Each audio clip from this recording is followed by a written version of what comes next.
त्या दिशेने ते करतायत काम सगळं आणि तशी आम्हाला उद्या माहिती भेटल ते आम्ही तुम्हाला सांगू. अधिकाऱ्यांनी बोलवलं होतं का तुम्ही स्वतःहून? आम्ही स्वतःहून आलो होतो की कुठपर्यंत काय चाललंय ते बघण्यासाठी आलो होतो. कुणाची भेट झाली ते काय म्हणाले? गुजर साहेबांना भेटलोत आम्ही. एक जास्त काही वेळ तुमच्यासोबतच आत्ताच आले ते, त्याच्यामुळे जास्त काही बोलणं झालं नाही. उद्या आम्ही भेटणार आहे सविस्तर. ज्या महिलांना आणलेलं आहे त्या महिलांचं काय संबंध आहे, काय प्रकरण आहे, काय ते त्यांना माहिती. आता ते तुम्ही कोण आहेत? त्यांच्या पत्नी आहेत त्या, काय ज्योती जाधव. त्यांना अटक केलं नाही, त्यांचं चौकशी चालू आहे त्यांची. आरोपी अटके संदर्भामध्ये काही चर्चा झाली का आणि काय त्यांचं त्यांनी विश्वास दिलाय आम्हाला की 1-2 दिवसात आरोपी 2 दिवसात अटक होईल असं.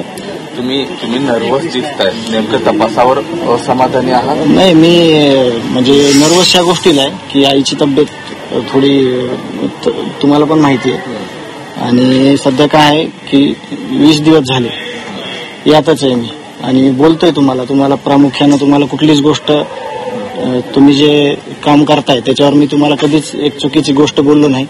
पण आता काय झालंय थोडं की मी जास्त प्रसारमाध्यमांना बोलणं रोज कमीत कमी नाही म्हणलं तरी सगळ्या स्तरातले लोक येतात, त्यांना मीच बोलतोय, व्यवस्थित सांगतोय काय झालं कसं झालं. कारण आलेले लोक आपलं सांत्वन करायला येतात आणि मग आपण त्यांनाच नाही बोललो तर मग त्यांना वाटू नये किंवा आपल्याला काही बोलले नाही, आपल्याला सांगितलं नाही म्हणून त्यांना बोलतो आणि कंटिन्यू हे काम चालू आहे 20 दिवसापासून.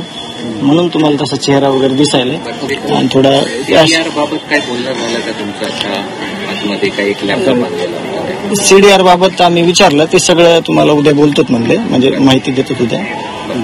बरं, तुम्ही जी याचिका दाखल केलेली आहे त्याचं नेमकं कारण काय आहे आणि काय ती याचिका आहे? तुम्ही स्वतः दाखल? हा, नंतर सांगतो मी, उद्या सविस्तर बोलतो तुम्हाला. नुसतं तुमची दाखल झाली याचिका? हा, मी सविस्तर तुम्हाला. वकील पण बोलले. हा, तुमचा संबंध तुम्ही काय याचिका दाखल केली एवढंच? मी नंतर उद्या सांगतो तुम्हाला, मला ही माहिती होऊ द्या उद्या, मी तुम्हाला नंतर सांगतो. एक विषय असा आहे की वाल्मिक कराड याला सह आरोपी करा या संदर्भातली तुमची मागणी आहे आणि पुरवणी जबाब घेतला जाऊ शकतो किंवा तुम्ही तशी विनंती केली अशी माहिती आलेली आहे, त्याबद्दलचं जरा आम्हाला सांगा. तेच उद्या माहिती आम्ही सगळी घेतली ना, जी सीआयडीची टीम आहे त्याच्यानंतर मग तुम्हाला मी बोललो.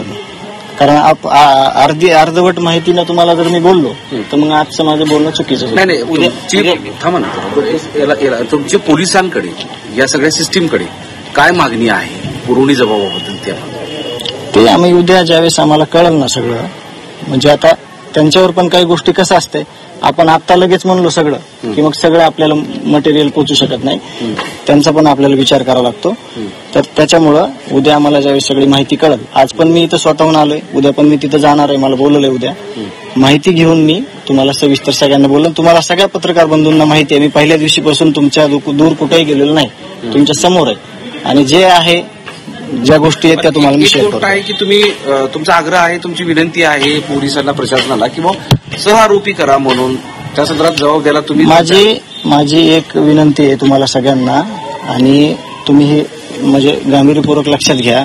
मी आतापर्यंत असं म्हणलेलो आहे आता वारंवार, जे माझ्या भावाची हत्या झाली त्या भावाच्या हत्येमध्ये जे कुणी कटकारस्थान केले, जे कुणी सहआरोपी आहेत त्यांना 100% शिक्षा झाली पाहिजे, हे मी पहिल्या दिवसापासून म्हणतोय, आता पण म्हणतोय आणि कधी पण म्हणणार. आणि न्याय भेटल्याशिवाय मागे सरकारनं न्याय मिळवणार.